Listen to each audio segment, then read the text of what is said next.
मुलिया को देखते हुए उसका पति कल्लू कुछ भी नहीं है। फिर क्या कारण है कि मुलिया संतुष्ट और प्रसन्न है और कल्लू चिंतित और सशंकित। मुलिया को कौड़ी मिली है, उसे दूसरा कौन पूछेगा। कल्लू को रत्न मिला है, उसके सैकड़ों ग्राहक हो सकते हैं। खासकर उसे अपने चचेरे भाई राजा से बहुत खटका रहता है। राजा रूपवान है, रसिक है, बातचीत में कुशल है, स्त्रियों को रिझाना जानता है। इससे कल्लू मुलिया को बाहर नहीं निकलने देता। उस पर किसी की निगाह भी पड़ जाए, यह उसे असह्य है। वह अब रात दिन मेहनत करता है जिससे मुलिया को किसी बात का कष्ट ना हो। उसे ना जाने किस पूर्व जन्म के संस्कार से ऐसी स्त्री मिल गई है, उस पर प्राणों को न्यौछावर कर देना चाहता है। मुलिया का कभी सिर भी दुखता है तो उसकी जान निकल जाती है। मुलिया का भी यही हाल है कि जब तक वह घर नहीं आता मछली की भांति तड़पती रहती है। गांव में कितने ही युवक हैं जो मुलिया से छेड़छाड़ करते रहते हैं, पर उस युवती की दृष्टि में कुरूप कलुआ संसार भर के आदमियों से अच्छा है। एक दिन राजा ने कहा, भाभी, भैया तुम्हारे जोग न थे। मुलिया बोली, भाग में तो वह लिखे थे, तुम कैसे मिलते। राजा ने मन में समझा, बस अब मार लिया है। बोला, विधि ने यही तो भूल की। मुलिया मुस्कुराकर बोली, अपनी भूल तो वही सुधारेगा। राजा निहाल हो गया। तीज के दिन कल्लू मुलिया के लिए लट्ठे की साड़ी लाया। चाहता तो था कोई अच्छी साड़ी ले, पर रुपए न थे और बजाज ने उधार ना माना। राजा भी उसी दिन अपने भाग्य की परीक्षा करना चाहता था। एक सुंदर चुंदरी लाकर मुलिया को भेंट की। मुलिया ने कहा, मेरे लिए तो साड़ी आ गई है। राजा बोला, मैंने देखी है, तभी तो मैं इसे लाया। तुम्हारे लायक नहीं है। भैया को तो किफ़ायत की सूझती है, तो ऐसी बातों में। मुलिया कटाक्ष करके बोली, तुम समझा क्यों नहीं देते। राजा पर एक कुल्हड़ का नशा चढ़ गया। बोला, बूढ़ा तोता नहीं पड़ता है। मुलिया, मुझे तो लट्ठे की साड़ी ही पसंद है। राजा, जरा यह चुंदरी पहनकर देखो कैसी खिलती है। मुलिया, जो लट्ठा पहनकर खुश होता है वह चुंदरी पहन लेने से खुश ना होगा। उन्हें चुंदरी पसंद होती है तो चुंदरी ही लाते। राजा, उन्हें दिखाने का काम नहीं है। मुलिया विस्मय से बोली, मैं क्या उनसे बिना पूछे ले लूँगी। राजा, इसमें पूछने की कौन सी बात है। जब वह काम पर चला जाए पहन लेना, मैं भी देख लूँगा। मुलिया ठट्टा मारकर हंसती हुई बोली, यह ना होगा देवर जी, कहीं देख लें तो मेरी सामत ही आ जाए। इसे तुम लिए जाओ। राजा ने आग्रह करके कहा, इसे न लोगी भाभी, तो मैं जहर खा के सो लूँगा। मुलिया ने साड़ी उठाकर आले पर रख दी और बोली, अच्छा लो, अब तो खुश हुए। राजा ने उंगली पकड़ी, अभी तो भैया नहीं है, जरा पहन लो। मुलिया ने अंदर जाकर चुंदरी पहन ली और फूल की तरह महकती दमकती बाहर आई। राजा ने पौंचा पकड़ने को हाथ फैलाया। बोला, ऐसा जी चाहता है कि तुम्हें लेकर भाग जाऊं। मुलिया उसी विनोद भाव से बोली, जानते हो तुम्हारे भैया का क्या हाल होगा। यह कहते हुए उसने किवाड़ बंद कर लिए। राजा को ऐसा मालूम हुआ कि थाली परोसकर उसके सामने से उठा ली गई। मुलिया का मन बार बार करता था कि चुंदरी कल्लू को दिखा दे, पर नतीजा सोचकर रह जाती थी। उसने चुंदरी क्यों रख ली। उसे अपने ऊपर क्रोध आ रहा था, लेकिन राजा को कितना दुख होता। क्या हुआ उसकी चुंदरी क्षण भर पहन लेने से। उसका मन तो रह गया, लेकिन उसके प्रशांत मानस सागर में यह एक कीट आकर उसे मथ रहा था। उसने चुंदरी क्यों रख ली। क्या यह कल्लू के साथ विश्वासघात नहीं है। उसका चित्त इस विचार से विकल हो गया। उसने मन को समझाया, विश्वासघात क्यों हुआ इसमें विश्वासघात की क्या बात है। कौन वह राजा से कुछ बोली। जरा सा हंस देने से अगर किसी का दिल खुश हो जाता है तो इसमें क्या बुराई है। कल्लू ने पूछा, आज रज्जू क्या करने आया था। मुलिया की देह थर थर काँपने लगी। बहाना कर गई, तम्बाकू मांगने आए थे। कल्लू ने भवें सिकोड़ कर कहा, उसे अंदर मत आने दिया करो, अच्छा आदमी नहीं है। मुलिया, मैंने कह दिया तम्बाकू नहीं है तो चले गए। कल्लू ने अब की तेजस्विता के साथ कहा, क्यों झूठ बोलती है। वह तम्बाकू मांगने नहीं आया था। मूलिया, तो और यहाँ क्या करने आते? कल्लू, चाहे जिस काम से आया हो, तम्बाकू मांगने नहीं आया। वह जानता था मेरे घर में तम्बाकू नहीं है। मैं तम्बाकू के लिए उसके घर गया था। मूलिया की देह में काटो तो लहू नहीं। चेहरे का रंग उड़ गया। सिर झुकाकर बोली, मैं किसी के मन का क्या हाल जानूं। आज तीज का रत जगा था। मूलिया पूजा का सामान कर रही थी, पर इस तरह जैसे मन में जरा भी उत्साह, जरा भी श्रद्धा नहीं है। उसे ऐसा मालूम हो रहा है उसके मुख पे कालिमा पुत गई है और अब वह कल्लू की आंखों से गिर गई है। उसे अपना जीवन निराधार सा जान पड़ता था। सोचने लगी, भगवान ने ये रूप मुझे क्यों दिया? यह रूप न होता तो राजा क्यों मेरे पीछे पड़ता और क्यों आज मेरी यह गत होती? मैं काली कुरूप रहकर इससे कहीं सुखी रहती। तब तो मन इतना चंचल ना होता। जिन्हें रूप की कमाई खानी हो वह रूप पर फूलें। यहाँ तो इसने मटिया मेट कर दिया। न जाने कब उसे झपकी आ गई तो देखती है कल्लू मर गया है और राजा घर में घुसकर उसे पकड़ना चाहता है। उसी दम एक वृद्धा स्त्री न जाने किधर से आकर उसे अपनी गोद में ले लेती है और कहती है, तूने कल्लू को क्यों मार डाला? मूलिया रोकर कहती है, माता, मैंने उन्हें नहीं मारा। वृद्धा कहती है, हाँ, तूने उसे छुरी कटार से नहीं मारा। उस दिन तेरा तप छीन हो गया और उसी से वह मर गया। मूलिया ने चौकन्नी आंखें खोल दी। सामने आंगन में कल्लू सोया हुआ था। वह दौड़ी हुई उसके पास गई और उसकी छाती पर सिर रखकर फूट फूट कर रोने लगी। कल्लू ने घबराकर पूछा, कौन है? मूलिया, क्यों रोती हो? क्या डर लग रहा है? मैं तो जाग ही रहा हूँ। मूलिया ने सिसकते हुए कहा, मुझसे आज एक अपराध हुआ है, उसे क्षमा कर दो। कल्लू उठ बैठा। क्या बात है? कहो तो, रोती क्यों हो? मूलिया, राजा तम्बाकू मांगने नहीं आया था। मैंने तुमसे झूठ कहा था। कल्लू हंसकर बोला, वह तो मैं पहले ही समझ गया था। मूलिया, वह मेरे लिए चुंदरी लाया था, तुमने लौटा दी? मूलिया कांपती हुई बोली, मैंने ले ली। कहते थे मैं जहर माखुर खा लूँगा। कल्लू निर्जीव की भांति खाट पर गिर पड़ा और बोला, तो रूप मेरे बस का नहीं है। देव ने कुरूप बना दिया तो सुंदर कैसे बन जाऊं? कल्लू ने अगर मूलिया को खौलते हुए तेल में डाल दिया होता तो भी उसे इतनी पीड़ा ना होती। कल्लू उस दिन से कुछ खोया खोया सा रहने लगा। जीवन में ना उत्साह रहा, ना वह आनंद। हंसना बोलना भूल सा गया। मूलिया ने उसके साथ जितना विश्वासघात किया था उससे कहीं ज़्यादा उसने समझ लिया और यह भ्रम उसके हृदय में केवड़े के समान चिपट गया।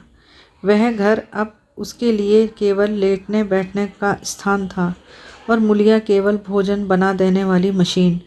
आनंद के लिए वह कभी कभी ताड़ी खाने चला जाता या चरस के दम लगाता।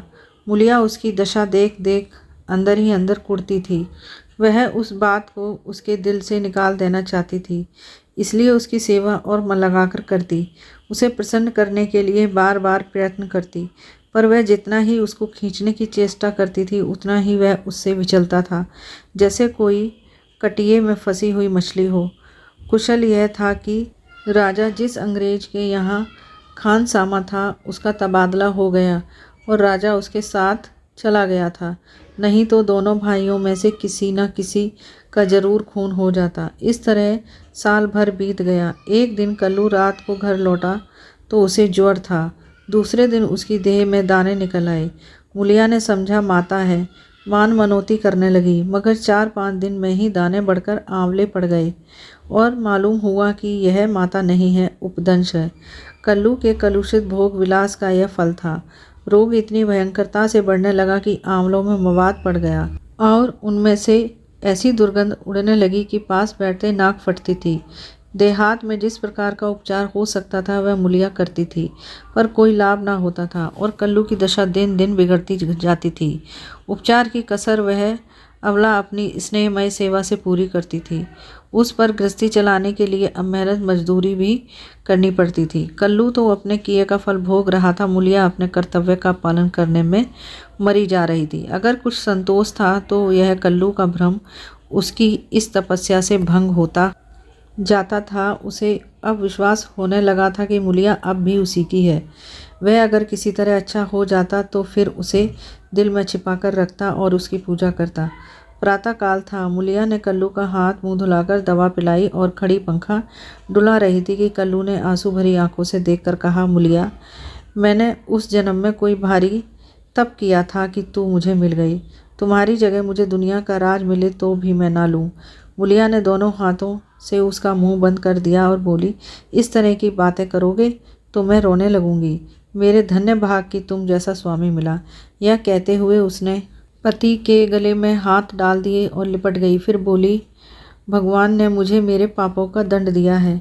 कल्लू ने उत्सुकता से पूछा, सच कह दो मूला, राजा और तुम्हें क्या मामला था? मूलिया ने विस्मित होकर कहा, मेरे और उसके बीच कोई और मामला हुआ हो तो भगवान मेरी दुर्गति करे।